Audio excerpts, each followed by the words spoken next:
संगवारी हो नमस्कार, जय जोहार, जय छत्तीसगढ़। अपन के स्वागत है हमारा आज के एक नया मिनी ब्लॉग में और बहुत इंटरेस्टिंग है संगवारी। जैसे कि आप मन जानते हो आज है 29 तारीख है ना, और 12th 10th के रिजल्ट आने वाला रही से जो फाइनली संगवारी 2:30 बजे आने वाला रही सोहा 3:40 को ऐसे ठीक है। तो दिखा था आप मतलब मोर बहनी की रिएक्शन बतानो नहीं कितना % ऐसे 81 हाँ प्रूफ दिखा बैक कवर कर स्क्रीनशॉट मारे हैं।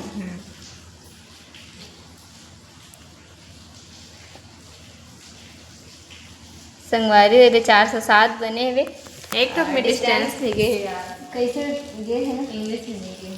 सब में डिस्टेंस गए है संगवारी हुए थे। एक तो इंग्लिश में नहीं गए हुए 70 आए हुए सबसे ज़्यादा मोर फिजिक्स में आए हैं। फिजिक्स में संगवारी सबसे हार्ड सब्जेक्ट में है कर फिजिक्स और आप नहीं केमिस्ट्री में सबसे हार्ड 87 है। केमिस्ट्री में सबसे ज़्यादा है संगवारी। और काकर % आ गए कितना % आए कमेंट में जरूर बताओ। मोर बहनी के तो 81% आए अच्छा है। अरे वाह, बिना कोचिंग के भी संगवारी 81% लाना बहुत बड़ी बात होती है नहीं, अपन समझ सकते हो। तो कमेंट जरूर करो आप मन कितना % आए ठीक है।